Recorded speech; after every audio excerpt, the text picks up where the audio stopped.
अगर आपने कहानी के पिछले भागों को नहीं सुना तो आप चैनल पर जाकर के सुन सकते हैं।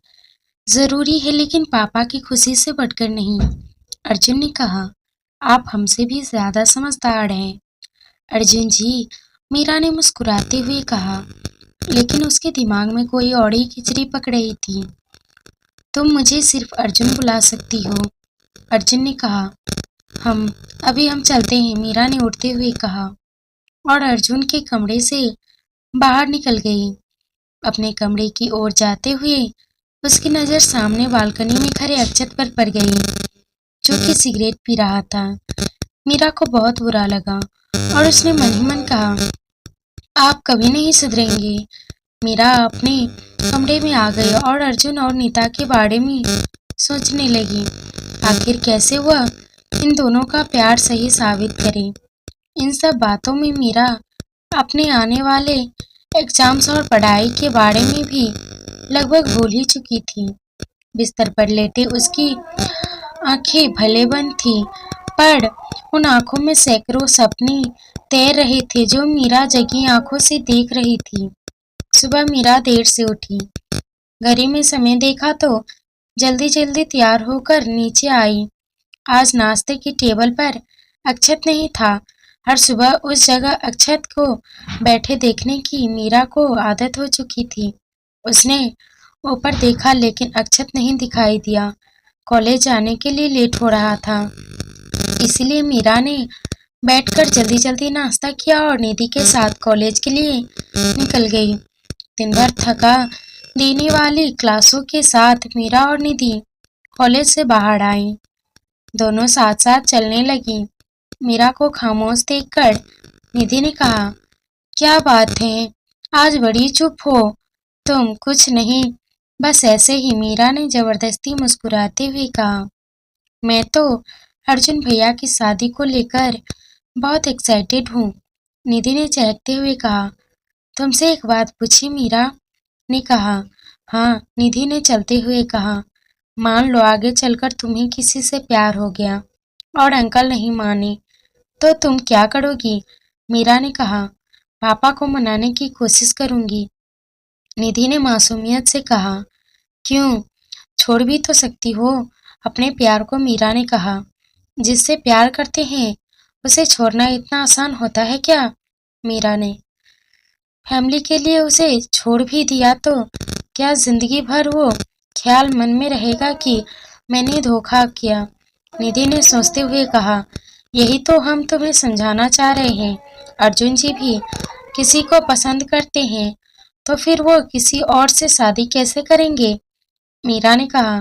क्या अर्जुन भैया तुम्हें पसंद करते हैं? निधि ने कहा। तुम पागल हो निधि, वो किसी नीता से प्यार करते हैं, हम सिर्फ उनकी दोस्त हैं, मीरा ने झुंझलाकर कहा। अच्छा ठीक है, निधि ने कहा। अंकल का गुस्सा अपनी जगह ठीक है, लेकिन वो अर्जुन जी की पसंद नापसंद भी नहीं जान रहे थे। ये गलत बात है, मीरा ने कहा। मेरा पापा से इस बारे में बात करना टाइम वेस्ट करना है। एक बार उन्होंने जो कह दिया उसे बदलना बहुत मुश्किल है, निधि ने कहा और सामने से आते ऑटो को रोककर मीरा से बैठने का इशारा किया। दोनों ऑटो में आकर बैठ गईं। तो नीचे निधि ने ऑटो वाले से मार्केट चलने को कहा। मार्केट क्यों? मीरा ने कहा। अरे वो मुझे कुछ लेना था, बस 10 मिनट में हो जाएगा, निधि ने कहा। ऑटो सड़क पर दौड़े जा रहा था। मीरा एक बार फिर अर्जुन के बारे में सोचकर उलझती जा रही थी। अर्जुन कुछ बोलेगा नहीं, मीरा जानती थी, और कह भी दे तो विजय जी उस बात को समझेंगे नहीं। दोनों मार्केट पहुंची। निधि ने अपनी जरूरत का सामान खरीदा। मीरा चुपचाप खड़ी बस देखती रहती थी। उसका मन कहीं और ही था। तभी उसकी नजर सामने मंदिर पर गई। निधि, हम मंदिर होकर आते हैं, तब तक तुम देखो, मीरा ने कहा। हम ठीक है, जल्दी आना, निधि ने कहा। मीरा मंदिर चली आई। भगवान की मूर्ति के सामने हाथ जोड़कर खड़ी हो गई और मन ही मन कहने लगी, निधि का परिवार बहुत अच्छा है, उस पर आने वाली सभी परेशानियां दूर कर दीजिए। अर्जुन जी बहुत अच्छे हैं, इंसान है, उनका प्यार उन्हें दे दीजिए। हम मन्नत मांगते हैं कि पूरे 101 लड्डू खुद अपने हाथों से बनाकर आपको यहाँ भोग लगाएंगे। बस उन दो प्यार करने वालों को मिला दीजिए। पंडित जी ने आकर सर पर हाथ रखा तो मीरा ने अपनी आंखें खोली। मीरा उन्हें देखकर खामोशी से खड़ी रही तो उन्होंने मौली का एक धागा मीरा को देकर कहा, तुम बड़ी परेशान दिख रही हो। ये धागा अपने दाहिने हाथ में पहन लेना, मन को शांति मिलेगी। शुक्रिया कहकर मीरा ने उनसे वो धागा ले लिया और मंदिर से बाहर आई। लेकिन मंदिर आकर मीरा का मन काफी हल्का हो गया था। जैसे ही वो बाहर आई, एक छोटा बच्चा धागे से बने कुछ लॉकेट दिखाते हुए कहने लगा, दीदी ले लो ना। दीदी नहीं चाहिए भैया। अरे ले लो ना दीदी, बहुत सस्ता है, ले लो ना। नहीं भैया हमें नहीं चाहिए। लड़का थोड़ा मायूस हो जाता है और कहता है ले लीजिए ना, सुबह से एक भी नहीं बिका है। मीरा को उस पर दया आ गई।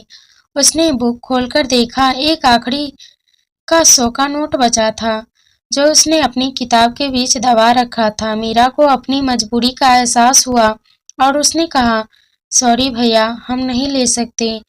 ले लो ना दीदी, कम पैसे लगा दूंगा, सिर्फ 50 रुपए का है, आप भले 40 दे देना। लड़के की मायूसी से कहा। मीरा ने उसी मायूसी से गर्दन हिला दी तो लड़का उदास होकर जाने लगा। मीरा को बहुत बुरा लग रहा था।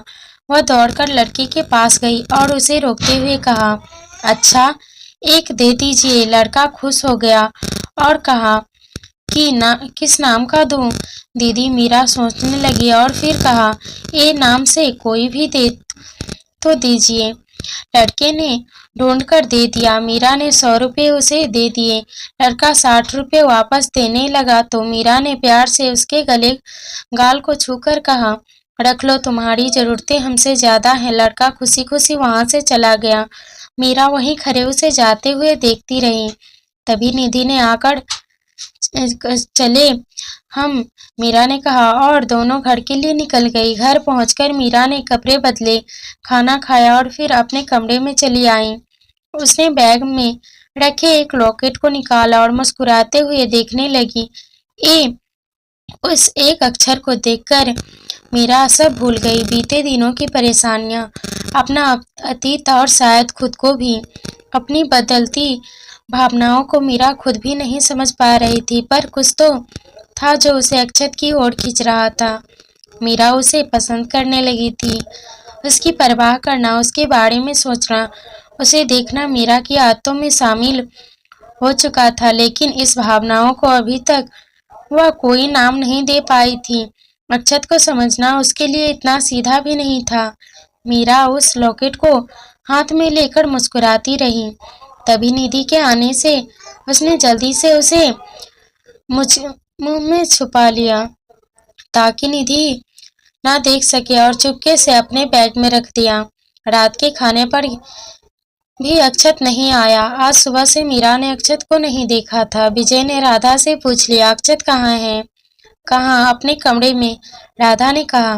खाना नहीं खाना उसे विजय ने सवाल किया तो वो पहले ही खा चुका है, आप सब लोग खाइए, राधा ने पड़ोसते हुए कहा। मीरा यह सुनकर थोड़ा उदास हो गई और खाना खाने लगी।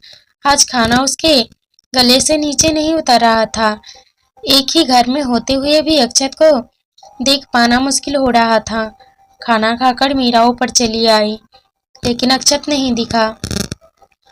उसने कमरे का दरवाजा बंद था। मीरा अंदर से अपनी बुक ले आई और घूमते हुए अक्षत के बाहर आने का इंतजार करने लगी। पहली बार उसकी नजरें किताब में कम और अक्षत के बारे कमरे के दरवाजे पर ज्यादा थी। निधि कमरे में थी। लंबे इंतजार के बाद भी जब अक्षत नहीं आया तो मीरा अपने कमरे में चली आई। पढ़ते पढ़ते ही उसे नींद आ गई। सुबह उठी तो एक अलग ही नजारा देखने को मिला। जो लॉकेट मीरा अक्षत के लिए लेकर आई थी वो निधि के हाथों में झूल रहा था। ये तुम्हारे हाथ में क्या कर रहा है? मीरा ने तेजी से बेड से उठकर निधि की और लपकते हुए कहा, क्या बात है? तोहफे सोफे हम, मुझे तो पहले ही शक था कुछ न कुछ तो गड़बड़ है। निधि ने लॉकेट मीरा के सामने झुलाते हुए कहा, निधि इधर दो, ये तुमने हमसे पूछे बिना क्यों निकाला इसे? मीरा ने इधर उधर दौड़ते हुए कहा, मैंने जब पूछा तब कहा हम सिर्फ दोस्त हैं। अब ये क्या है? बोलो, ए का मतलब अर्जुन भैया ही है ना? अब तो मैं सबको बताने वाली हूँ घर में, निधि ने कहा और दरवाजे के बाहर निकल गई। आगे आगे निधि और पीछे पीछे मीरा भागने लगी। दोनों अक्षत के रूम की तरफ आ गई। निधि भागते हुए अक्षत से टकराई तो अक्षत ने उसे रोककर कहा, क्या हो गया? क्यों भाग रही हो ऐसे? मीरा ने अक्षत को देखा तो बस नजरें उस पर ही जमसी गई। अक्षत अभी अभी उठकर बाहर आया था। बिखरे बाल, खामोश आंखें और चेहरे से मासूमियत टपक रही थी। उसने मीरा की तरफ एक बार भी नहीं देखा और मीरा बस उसी प्यार से उसे देख रही थी, जैसे उसे वो चेहरा दोबारा देखने को मिलेगा ही नहीं। भाई, वो मीरा सुबह से मेरे पीछे पड़ी है, निधि ने कहा। क्यों? अक्षत ने कहा, इसके लिए। निधि वो लॉकेट अक्षत के सामने कर दिया। अक्षत ने लॉकेट हाथ में लिया और देखने लगा तो निधि वहां से चली गई। मीरा वहीं रुक गई। ये देखकर अक्षत को लगा शायद ये अर्जुन के लिए है। वो सोचकर उसे वह मीरा की ओर बढ़ा दिया। रख लीजिए, आपके लिए ही है, मीरा ने कहा। अक्षत इसके सामने आया, उसका हाथ पकड़ा और लॉकेट हथेली पर रखते हुए कहा, मैं ये सब नहीं पहनता, कहकर अक्षत जैसे ही जाने लगा, मीरा ने उसे टेबल पर रखा और कहा, जब आपका मन हो तब पहन लीजिएगा। अक्षत पलटा, तब तक मीरा जा चुकी थी। अक्षत ने उसे उठाया और देखते हुए सोचने लगा, अक्षत या फिर अर्जुन? आगे की कहानी सुनी है तो सब्सक्राइब जरूर कर ले। धन्यवाद।